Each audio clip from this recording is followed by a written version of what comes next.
Seja bem-vindo ou bem-vinda ao canal Nerd no Direito, e o vídeo de hoje é sobre o episódio 19 de Dragon Quest Dino Daiboken Fly o Pequeno Guerreiro 2020 resumo e crítica. Antes de começar, já deixa o seu like e se inscreve no canal, porque assim você recebe mais vídeos como esse. Semanalmente eu trago aqui resumo e crítica dos episódios de Dragon Quest e também falo sobre alguns filmes, sobre outros animes. Agora bora pro resumo desse episódio 19 de Dragon Quest, e o título desse episódio é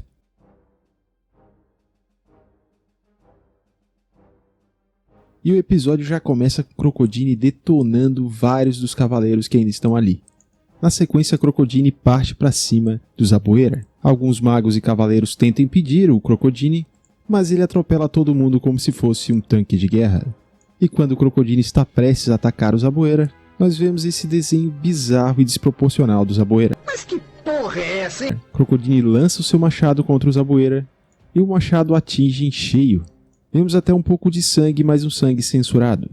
E logo vemos que não era o Zaboera e sim um dos magos que havia se transformado nele para que Zaboera pudesse fugir.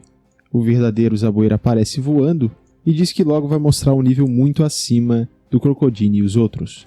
E assim ele foge do campo de batalha. Agora eu quero destacar aqui algumas coisas que eu achei bem interessante nessas cenas. Uma coisa que eu achei legal foi a capa do próprio Crocodile ali se movimentando muito bem animada depois que ele detonou os cavaleiros.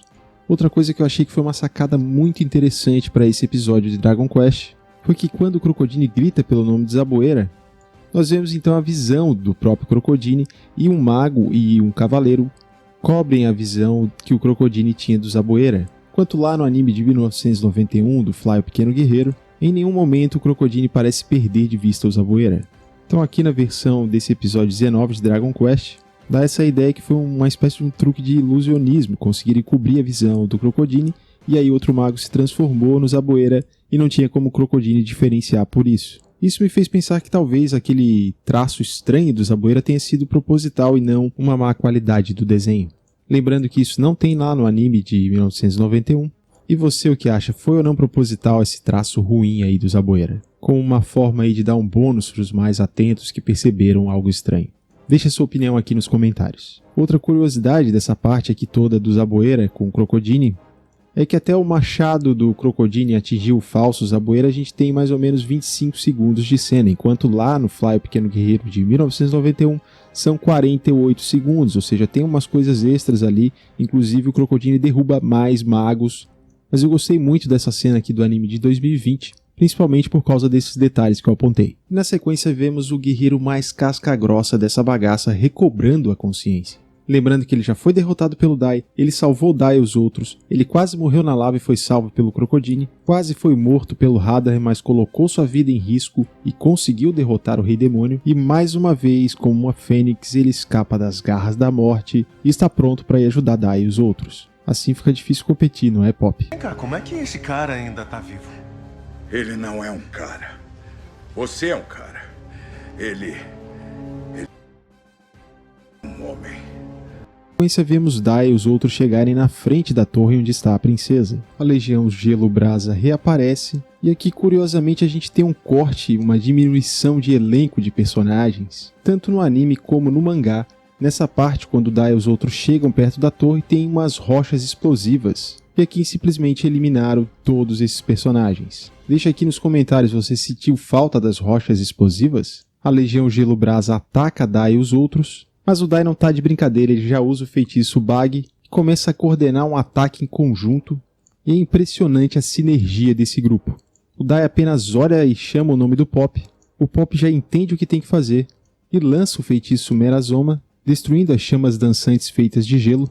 E o Pop também já olha para a Man falando o nome dela, e ela já entende o que tem que fazer e ambos usam o Riador. E assim eles terminam com o resto da Legião Gelo Brasa.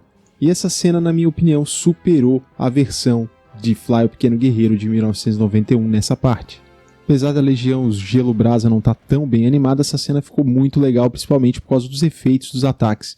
E na sequência o Pop até comenta que eles unindo forças eles sempre dão um jeito. Então eles seguem em direção da torre para entrar nela, mas para nossa surpresa o Flazad surge de repente, agarra a perna da Man, levanta ela no alto e está prestes a acabar com a vida dela. Ou será que não? A cena é muito bem animada e ela é quase perfeita porque tem um detalhe que eu tenho que criticar? Lá em Fly, o Pequeno Guerreiro de 1991 e também no mangá de Dragon Quest, nós podemos ver claramente que a Man corre sério risco de vida.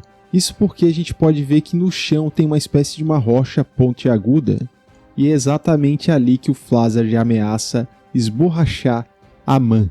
O que, convenhamos, é muito maior o risco de morte do que simplesmente jogá-la no chão. E ainda tinha uma coisa que tornava essa cena ainda mais dramática, porque lá no episódio 35 de Fly, o Pequeno Guerreiro de 1991, essa era a cena final do episódio 35, ou seja, parava ali, congelava a cena e você tinha que esperar uma semana para saber se a Man ia ou não morrer. A carga dramática da cena era muito maior. Sinceramente, achei um baita de um vacilo tirar essa rocha pontiaguda do chão. Outro detalhe também que cortaram e que tinha no anime de 91 e também no mangá, mas que não fez falta, foi esse fanservice em que a Man paga a calcinha, que, convenhamos, era meio desnecessário, né? Mas que para nós, crianças dos anos 90, era só mais um dia normal. Voltando a esse episódio 19 de Dragon Quest, quando o Flazard está prestes a esborrachar a cara da Man no chão sem oferecer nenhum risco de vida a ela, uma espécie de uma lâmina em alta velocidade corta o braço do Flazard. O Dai se joga rapidamente e impede que a Man caia no chão. Flazard vê o machado do Crocodile e ouvimos a voz do Crocodile dizendo que a barbárie do Flazard acaba ali. Flazard fica surpreso que o Crocodile está ajudando o Dai e os outros, e o Crocodile diz que ele não está sozinho, e logo o Flazard vê que Ryunkyo também está ali. O Dai fica feliz em ver o Ryunkyo e o Crocodile. Vemos a Man também feliz, afinal de contas o homem dela chegou, e o Pop só comenta que gente assim não morre facilmente. E o Ryunkyo já chega botando pressão, dizendo que voltou do inferno porque deve tanto ao Flazard quanto ele devia ao Hadlar. Crocodile também dá uma pressionada para ver se o Flazard se rende, e momentaneamente parece que o Flazard vai se render. O Dai acha estranho, Flazard reconhece que a situação é muito difícil e diz que desiste, mas desiste de sair dali ileso e que pretende sacrificar tudo para sair vitorioso dessa batalha. A primeira coisa que Flazard faz é se livrar de uma de suas glórias do passado, que é o medalhão que ele ganhou do Verd. Temos então um flashback em que a gente vê ali o quanto é importante esse medalhão para o Flazard. O flashback acaba e vemos que o Flazard está utilizando o seu golpe mortal que põe a vida dele em risco. E assim Flazard se energiza e vemos uma grande explosão de longe. E aqui começa um show de boa animação. Começa a ventar no campo de batalha por causa da explosão que teve, e vemos diversos pedaços de pedregulhos. O cabelo de todos os personagens se mexe, então é bem fluida essas cenas. Alguns desses pedregulhos começam a atingir os nossos heróis, e o Dai pega um dos pedregulhos na mão e constata que é um pedaço do corpo do Flazard. O Ryunkyo percebe que os fragmentos acabam tendo uma certa inteligência em sua movimentação, e o Flazard diz que os fragmentos são pedaços do corpo dele e que os projéteis de pedra são balas rochosas. Todos tentam se proteger e o Crocodile tenta atingir as rochas com seu machado, mas o Flazard revida atingindo o Crocodile com diversas balas rochosas. Flazard então forma uma cabeça no ar e pergunta o que eles estão fazendo, e diz que se eles continuarem a destruir os fragmentos de rocha, mais fragmentos terão ali no campo de batalha, ou seja, ele vai se multiplicar ainda mais. E o Flazard chama esse ataque de a detonação de estilhaços das balas rochosas. O Pop lança o Ryadaruko, que é o feitiço de gelo, e acaba que o Flazard consegue transformar esse feitiço de gelo e ele devolve em forma de pedregulho contra o Pop. Então Dai parte para cima das partículas ali e a cabeça do Flazard que está formada no céu. Flazard tira a onda e o Dai ataca com o corte da terra, mas o Flazard contra-ataca jogando diversas pedras, atingindo o Dai. E nessa cena do Dai eu senti um pouco de falta de impacto dos ataques do próprio Dai ali, acabaram só tremendo a imagem e parece que os pedregulhos atravessam o Dai como se ele fosse um fantasma. O Flazard aproveita que o Dai estava com a guarda um tanto aberta por ter tomado tantos ataques, e assim Flazard aglomera diversas rochas para formar um grande rochedo e lança contra o Dai para matá-lo. Man grita o nome do Dai, e quem surge imitando? Ryunkyo apara o ataque. E não só isso, mesmo ele estando um tanto ferido ali, cansado da batalha com Hadar, ele destrói aquele rochedo e ainda dá uma dica para o Dai. Então o Dai toma conhecimento de que ele deve destruir o núcleo do Flazard, porque se ele não fizer isso, o Flazard não vai ser destruído. Flazard então fica furioso e ataca Dai e Ryunkel. Dai diz que não consegue achar o núcleo do Flazard e tanto Dai como Ryunkel caem no chão com os ataques. O Dai se lembra do treinamento dele com Matoriv e também de parte do treinamento que fez com a Van. A Man pensa em curar o Dai, mas é atingida por uma pedra, cai no chão. Flazard começa ali a tomar uma forma novamente com as pedras reunindo para formar seu corpo e pisoteia ali uma das mãos da Man. E a Man percebe que tanto o poder das chamas como o do gelo estão diminuindo no Flazard.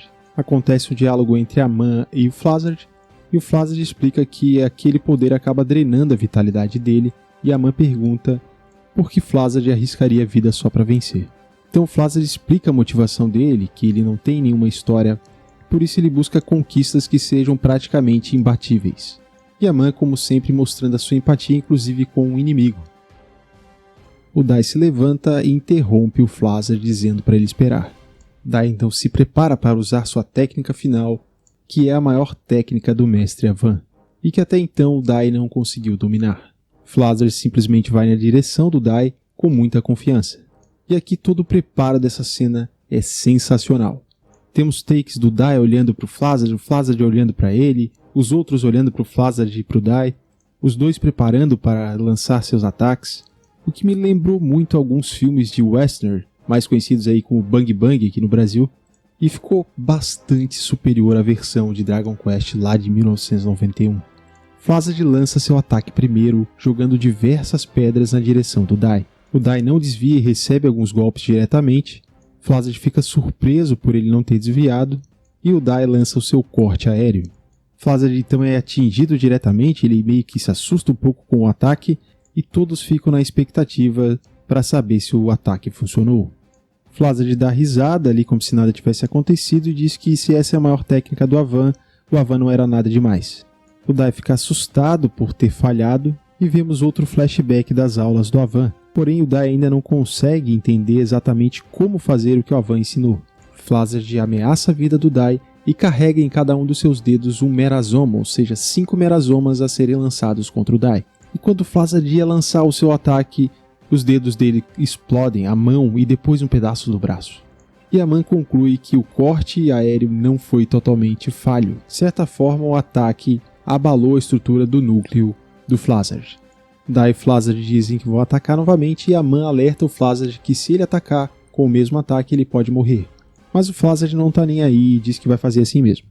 Então Flazard ataca novamente com suas balas rochosas e o Dai meio que se desespera e começa a lançar diversos cortes aéreos porque ele não sabe onde está o núcleo do Flazard e o Flazard continua a atacá-lo. Flazard já conta a vitória dizendo que o Dai nunca vai acertar com tantos alvos que ele tem ali e o Dai novamente toma pedrada. Todos os outros estão bastante feridos.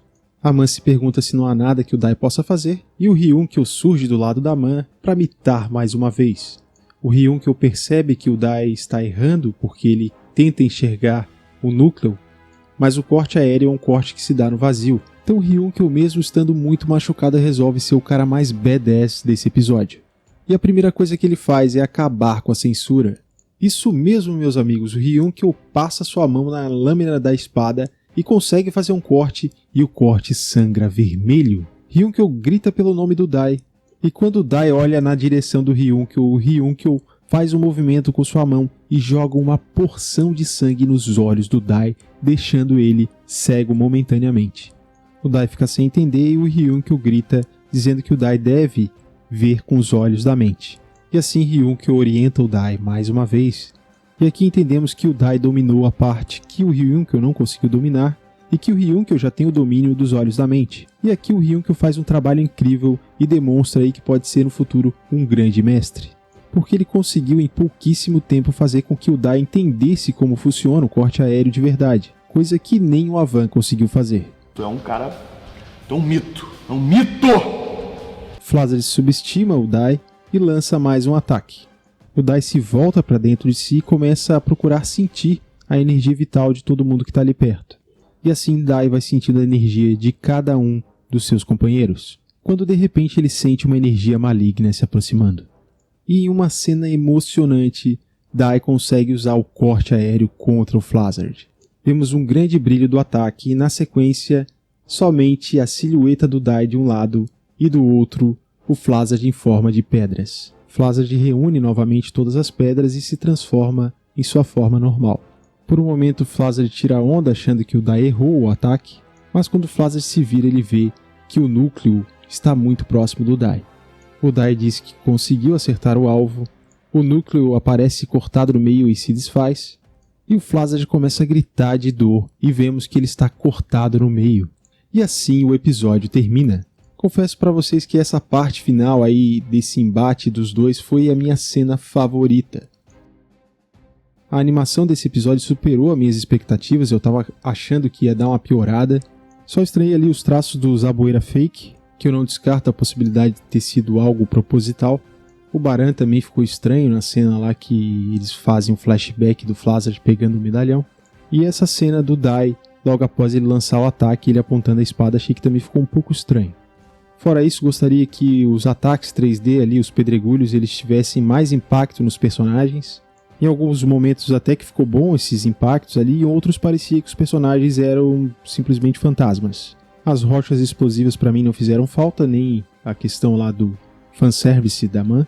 Em relação às rochas explosivas, acredito que eles quiseram deixar a ideia de que o Flazard estava numa desvantagem muito maior do que ele estava lá no anime de 1991 e no mangá. Aqui nesse episódio 19 de Dragon Quest, a gente teve uma espécie de compressão de quase 3 episódios do anime de 91. A gente perdeu um pouco de carga dramática, mas por um lado ganhou aí um episódio muito mais dinâmico do que a gente tinha lá no anime de 91. A única coisa que me incomodou de verdade foi a questão de tirarem aquela rocha pontiaguda lá que o Flazard ia utilizar para matar a Man. Eu recomendo aí que vocês assistam os 3 episódios do anime antigo, porque apesar de ser um pouco mais arrastado, a equipe da época fez um trabalho muito bom em relação à animação, com aquela tecnologia que eles tinham na época, que eles tinham que desenhar tudo. Eu acredito que eles tiveram bem mais trabalho do que o pessoal de 2020, que pôde utilizar 3D. Aliás, o 3D usado nesse episódio não me incomodou, achei que ficou muito legal, ele conseguiu acrescentar e dar um visual muito bonito aos ataques, tudo que foi feito ali. Esse episódio ele teve tantas coisas boas que ela se sobressai em relação aos pontos negativos que eu falei aqui, e o final do episódio acabou me deixando com uma ótima impressão. Lembre-se de deixar o seu like e se inscrever nesse canal para ajudar aí a divulgar também o anime e quem sabe mais pessoas conhecerem Dragon Quest. Eu espero que o anime se mantenha nessa qualidade, embora eu não tenha tanta esperança, porque às vezes eles fazem um episódio muito bom, outro já fica ruim, e esse com certeza já está aí na minha lista de episódios que eu mais gostei até então. Outra coisa que eu quero destacar aqui e eu adoro em Dragon Quest é a forma como eles conseguem trabalhar todos os personagens e desenvolver todos eles, cada um tem as suas motivações, até mesmo os vilões. E num episódio como esse a gente teve destaque para todos os personagens. Não é uma coisa que fica só focada no protagonista. Eu diria que esse episódio me deu um certo orgulho e vontade de compartilhar ele com os meus amigos que ainda não conhecem Dragon Quest. E você, o que achou desse episódio? Você gostou? Deixa sua mensagem aqui nos comentários. Valeu e até o próximo vídeo.